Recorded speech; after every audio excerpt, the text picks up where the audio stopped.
Hello, everyone. Welcome back. My name is Aarna, host of Aarna's News, where on this podcast channel, I aim to eliminate the gender gap in the STEM fields by featuring inspiring female professionals and highlighting their stories and accomplishments to further encourage girls. Today, on episode 62, it would be a big mistake to try to optimize all your performance and all your career in something that you actually not enjoy doing, because what also happens, even if you succeed, there is a very big difference between being successful and being fulfilled. And it's very sad to actually see people who are technically successful in everybody else's eyes, but they're just not doing what they want to do. So I would say focus on that first, figure out what you naturally are good at.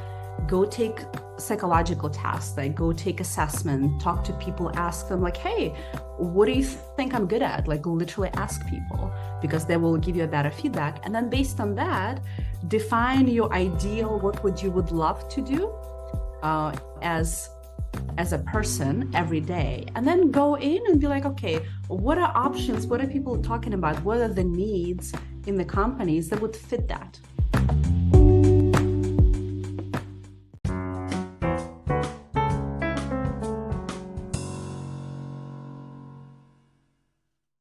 Today on episode 62, I'm pleased to answer our guest, Kateryna Sytnyk.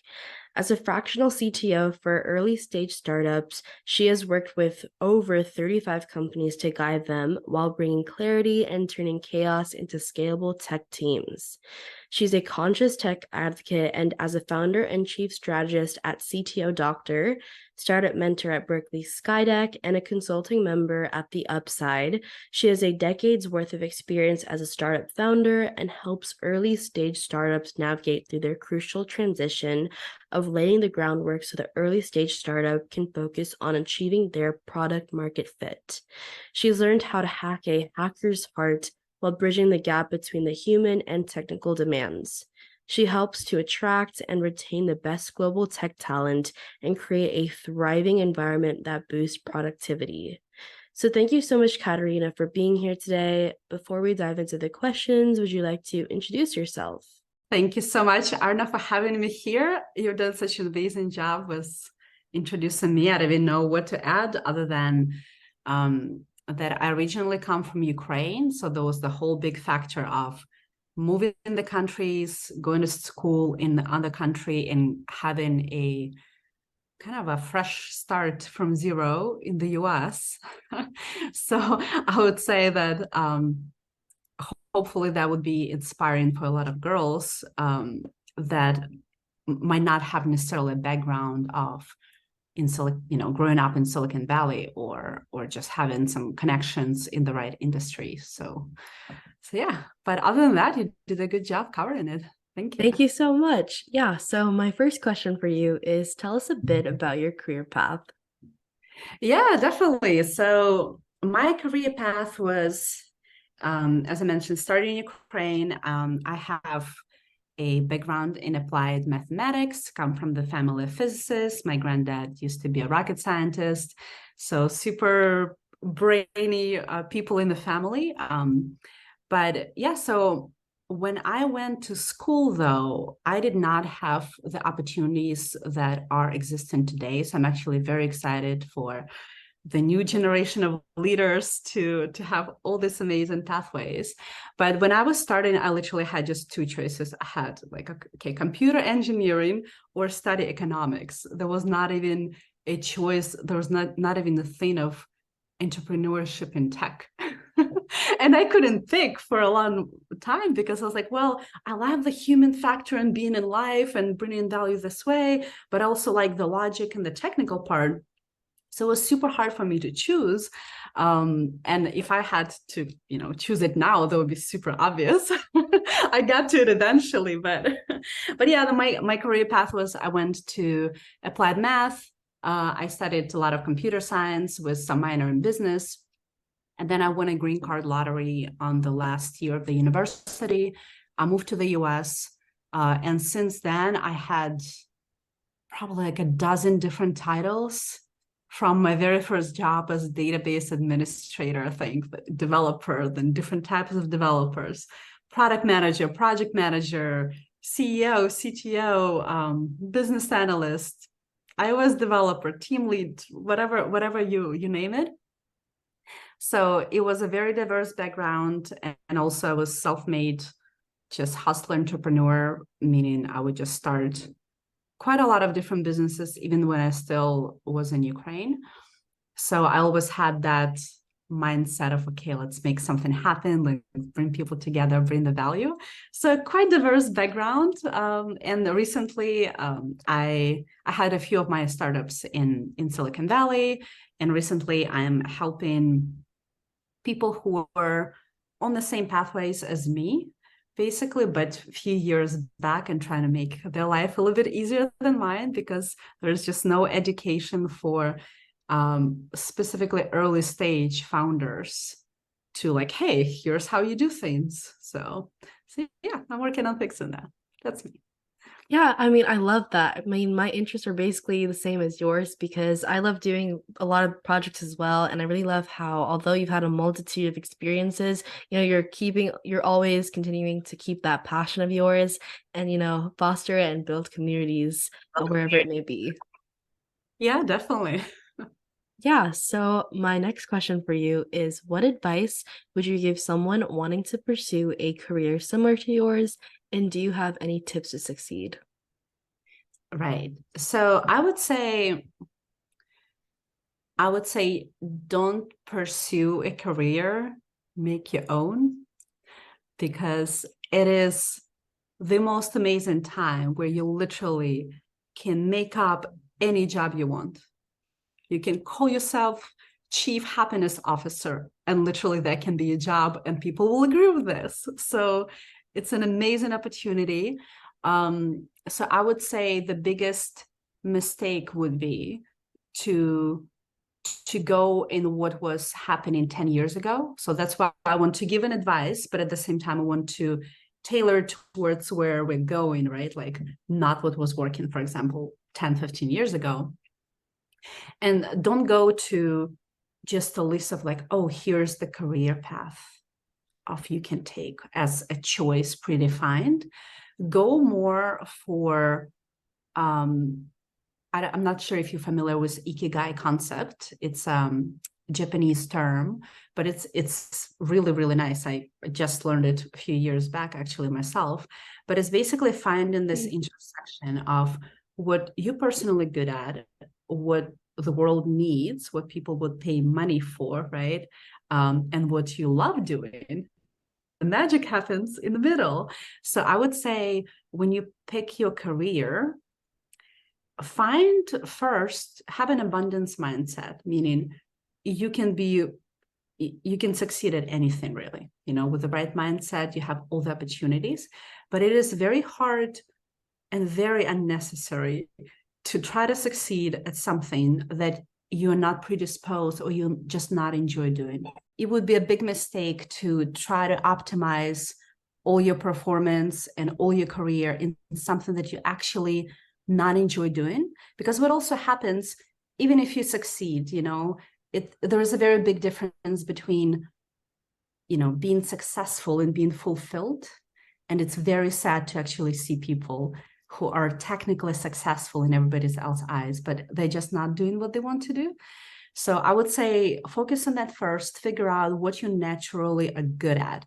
Go take psychological tests, like go take assessment, talk to people, ask them like, hey, what do you think I'm good at? Like literally ask people, because they will give you a better feedback. And then based on that, define your ideal, what you would love to do as a person every day, and then go in and be like, okay, what are options? What are people talking about? What are the needs in the companies that would fit that?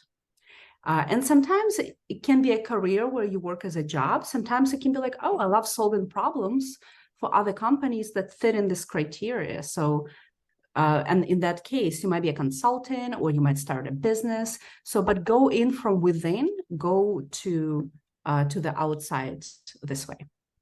Yeah, I mean, I love that because I like what you said that there's a difference between being successful and being fulfilled. Because a lot of people think that once you made it at this one position or something, your life is set in stone, you're going to be happy. But if you're doing something that you don't really enjoy, then you really haven't found your life's purpose because that's kind of what a career is. You're going to be spending a lot of your time doing that. So if you don't have something that you enjoy as your career, you're going to live a miserable life. So, just try to find different types of places that you enjoy doing and try to accumulate that data, like personality tests and things like that, and try to find the things that could actually make you passionate with your career. Yeah, and I would add to that that one of the things I love with what you're doing right now is with you being a leader and just saying I'm going to start the thing. You're covering so many aspects because you're learning things on the court. And regardless of, if you decide to go work for some company, when they look at you and they look at the leadership skills, how you learn how to communicate with people, you learn how to reach out to people, you learn how to bring value and actually so many skills that are not really taught anywhere. So, and that's so much more valuable than any resume you can build up. So I would say whatever you're doing, we should interview you. Oh, that's so sweet because like there's a lot of things that go on behind the resume, like the skills that you learn. And a lot of people kind of bluff things up that, oh, I did all of these. But if you don't really have those skills that you learn, like these interpersonal skills that you can build upon in careers you actually enjoy, then, it's not going to be that fun for you. Exactly, totally. Yeah. And what is a common myth about your profession that you want to debunk? Right. So I would say um, I would answer it in two ways. Just about a CTO and a tech founder in general. The common myth, I would say, that it needs to be a two guys in a garage.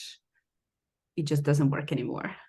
It just dead on so many different levels, especially with all the AI coming out. So I would say that is still something that people think that is true.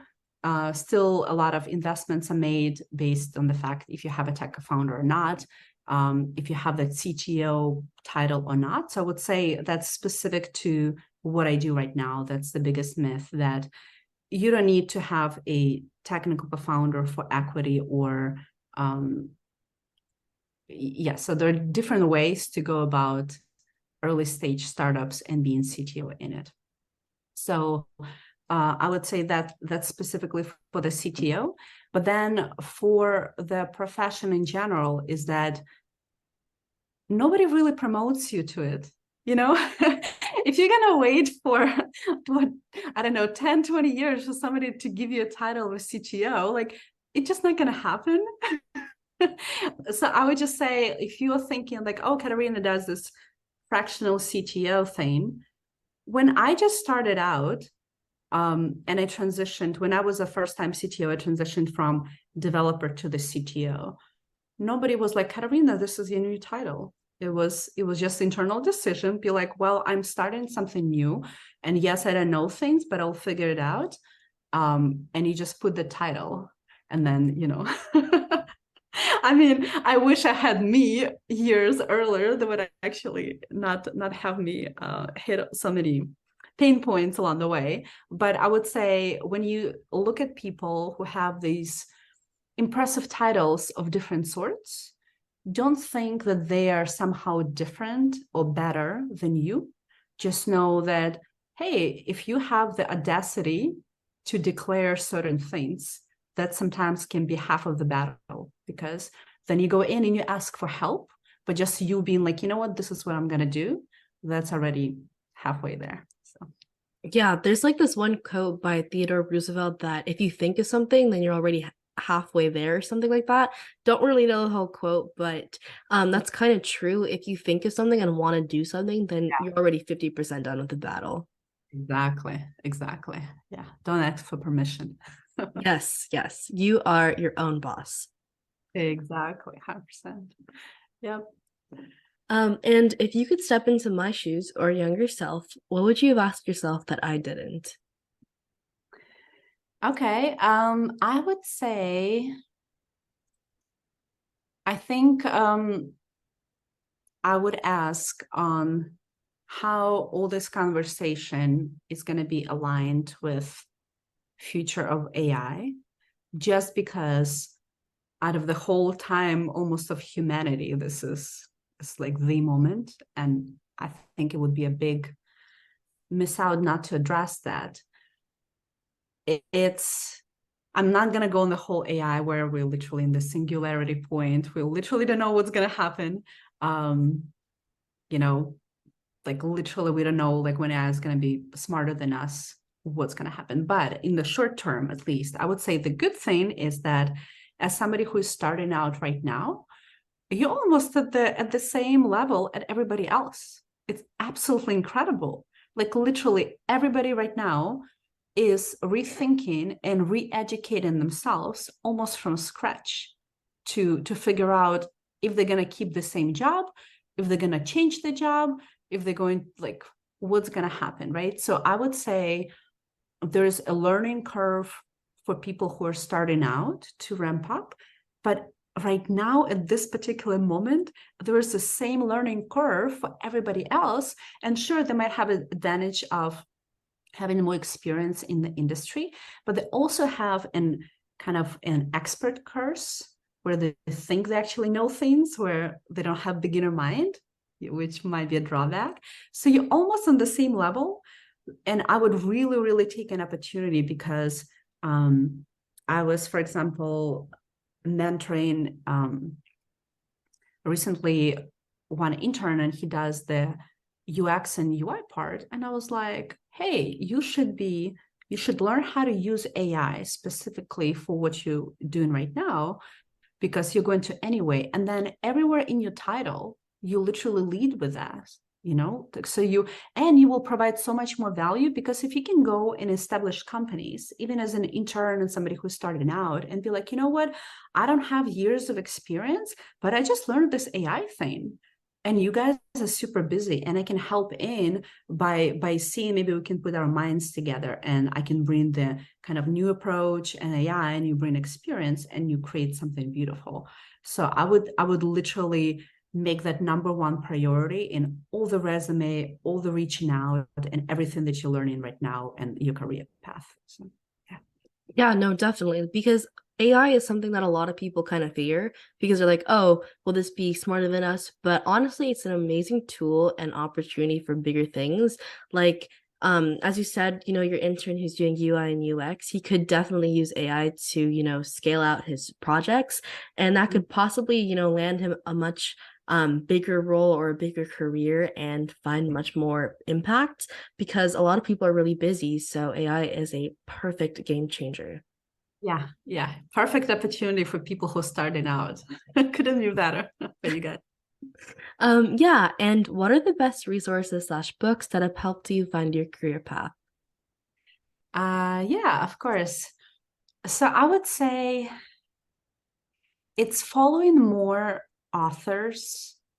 Um, so at this point of time, I mean, of course, there are classics in terms of just knowing the fundamentals of technical part, right? Like algorithms, all that stuff. You kind of need to know it. But I would say following people who think differently is great, because then you're not in this bubble, and you get and pull in different directions. So for me, for example, I think I started the entrepreneurship path when I read Tim Ferriss 4 Hour Work Week, just the classic. So after that, I was like one project after another, and just, got that bug started. So that was impactful. And then recently, I would say, if I had to pick an education per se, I'm a big fan of Mind Valley, for example.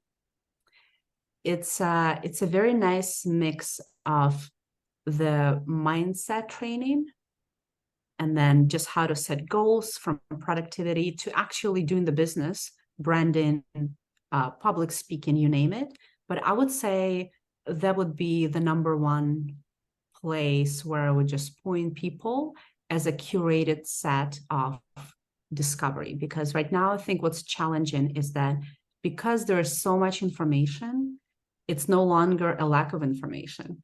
I was actually joking with my mom the other day because she's still amazed. She spends her day on YouTube. She's just still amazed of how she was growing up. There was literally in Soviet Union, there was the problem, there was not enough information. It wasn't available. So to get that piece of a book or somebody talking, that was incredible. And now it's the opposite. It's too much information. The problem is, how do you filter it?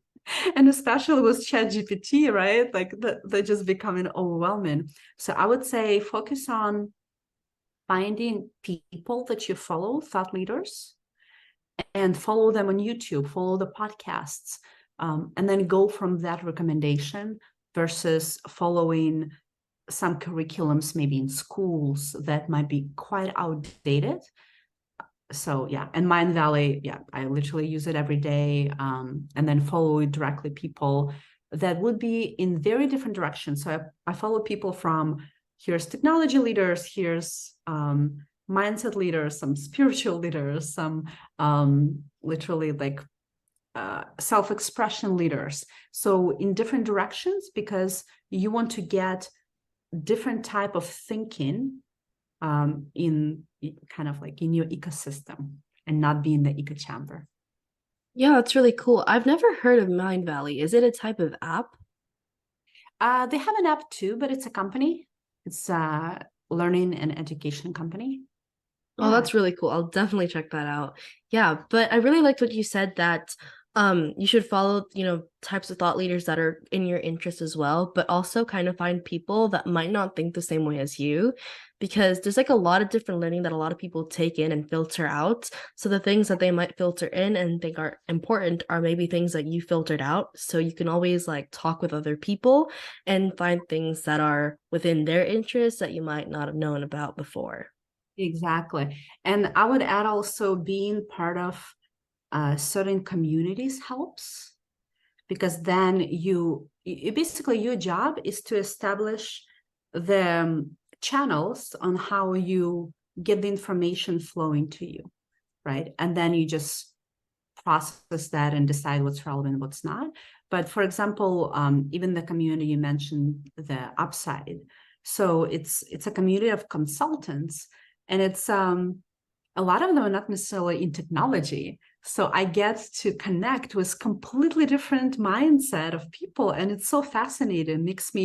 It takes me out of my bubble. Be like, oh, this is part of life, and this is how it works. And so it's very, very important to have this kind of like thinking cross pollination and establish those channels, those communities as well. Yeah, because there's like so much information that one person can take in. But if you're in several communities, then there's like a huge bandwidth of information and knowledge that you can, take in. Yeah, exactly. So diversify. Yes. And what do you think is a vital factor that shaped your career? What was your life before learning it, and what was your life after learning it? Good question. I would let me bring up probably the latest big one. So I took a sabbatical in 2021. I did some traveling in Latin America and a lot of countries. And I did a lot of retrospection on life and, priorities, things like that. I would say the biggest outcome after that was that I switched my focus on external achievements and thinking like, oh, if only this person replied, or if something happened out there, or like if I figured out this technical system, then everything would be great. To realize that we live in the abundant world. There's literally, for every obstacle that you think why you cannot do something, somebody else in the worst position, they've done it. So everything that why you think you're not achieving certain things, whether internal, external, it's all internal blocks. So I literally switched the strategy on thinking of, oh, here's my to-do, to be like, oh, instead of me becoming working on, let's say, becoming a better public speaker, for example, I'm going to work on what is in the way of me that is preventing me to be a good public speaker, right? And you work on those blocks. And it's a lot of times it's uncomfortable. I've done a lot of inner work, processing things. But when you get on the other side, everything after that, it just happens automatically. So literally, I say a lot of times that the only thing you should be really working on is your mindset. Everything else you can Google or ChatGPT. So yeah, so just work on your mindset. Everything the external gonna reflect. Yeah. Yes, because a lot of people think that, whenever you have a hardship or something, it's typically always in your head. So if you try to rewire the way you're thinking or the way you might approach things, then you'll find a quicker solution that you can actually apply to others' problems just like that and find better solutions. But yeah, I really liked what you said that, just focus on those inner blocks and everything else you can Google. Yeah, for sure. And because we have some additional time, my question for you is, what's one thing you wish you had known when you began your career? I would say that, and that was one of my blocks that I had to work through, that I had no idea how many amazing human beings on this planet are willing to help.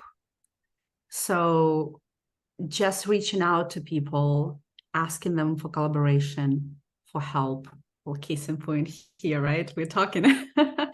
It's actually does wonders. And I guess when I was growing up, I didn't have that example. So for the longest time, I was kind of thinking that I'm on my own, where obviously I'm not, and not really asking for help and kind of trying to figure out things myself. So I think if I had to give myself an advice, that would be probably the biggest one, to be like, hey, other people are here to help as well. Just ask. And yeah, just like not stress about day to day. Everything gonna be okay. Everything gonna work out. so I would say that would be just kind of a tough talk. But Yeah, yeah. I mean, I definitely agree because I'm a really big introvert. So, I mean, it's a little surprising, but, reaching out to people might seem a little intimidating, but, there are people that want to help you succeed. They could be your mentors, your family members. So, just reaching out, asking that question, being the journalist you are, and, trying to find that answer to whatever you're thinking of, that can be something that can really help you because a lot of people are there wishing for you to succeed. Yeah, definitely. Good question. And my last question for you before we end off the interview is how do you continue to learn in order to stay on top of things within your role?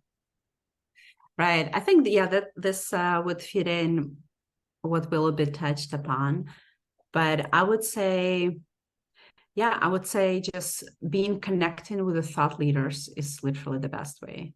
You find, okay, like who are the top voices of the industry, you follow them, you follow the podcast. So having that, it's the fastest and most reliable, up-to-date way, versus if you start reading books, they might be a little bit outdated. At the same time, I do read a lot of audiobooks, or I listen to a lot of audiobooks. That is very helpful. So I would say audiobooks, discovering things on the podcast, having maybe a few newsletters, but very occasional newsletters is good. And having sometimes I go for book summaries as well, because there are a few services that would summarize a book in just 10 minutes audio, for example, because you might not have time to listen to the whole thing, but you can at least get the grasp. And it's like, the whole 80-20 rule, where you will get the main idea. And then if you like it, you can expand on it. But I love the books because with a podcast, it's a lot of conversations, and you're going to follow people. But sometimes my system would be, I would follow people and then they will post their must-read top books. I'll be like, okay, so I trust you, you're thinking, now let me go to these books and go through some of them, at least through the summary. And then I go and read the whole thing. So yeah. That's a really cool system. I will definitely implement that because there's like a lot of books there and you don't want to kind of spend a lot of time reading something that may not be interesting to you. So, just summarizing it on a type of site, maybe with ChatGPT as well. Exactly. And yeah, and then just reading it if it seems interesting to you. Yeah, totally. Yeah, well, thank you so much, Katerina, for being here today. Before we end off, do you have any last words to the audience? I think everybody should be grateful for Aarna to being an amazing host and to making these conversations happen. You're an inspiring example to so many women, I'm sure. So thank you for having me. And yeah, lovely to be here. Thank you so much, and I wish you the best rest of your day. Thank you.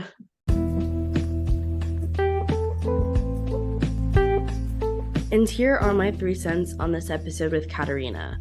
1. Diverse career paths are valuable. Her career path was diverse, encompassing roles from database administrator to CEO to CTO and so much more.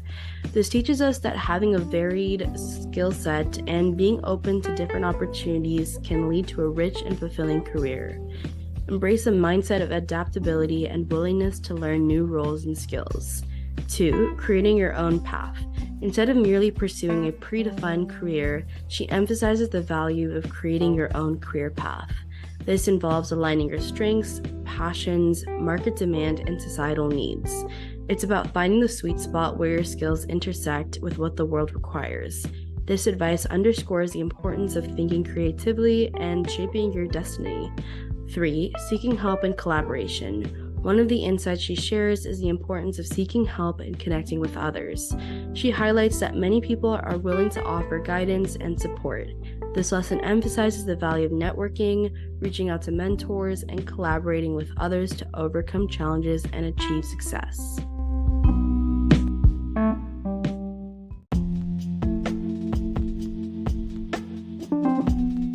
Thus, that concludes the episode for this week. If you want to know more about how I relate to these amazing topics, then stay tuned for upcoming episodes. A free way to support this show is by leaving it a 5-star rating and a review on the player you are listening to. Let me know what you enjoy about this podcast, as it's a chance to tell me what you love about the show, and it helps others discover it too. Once again, thank you for finding me, and I hope we stay in touch with each other. Tito, you're listening to Aarna Sahu, the host of Aarna's News. Toodles!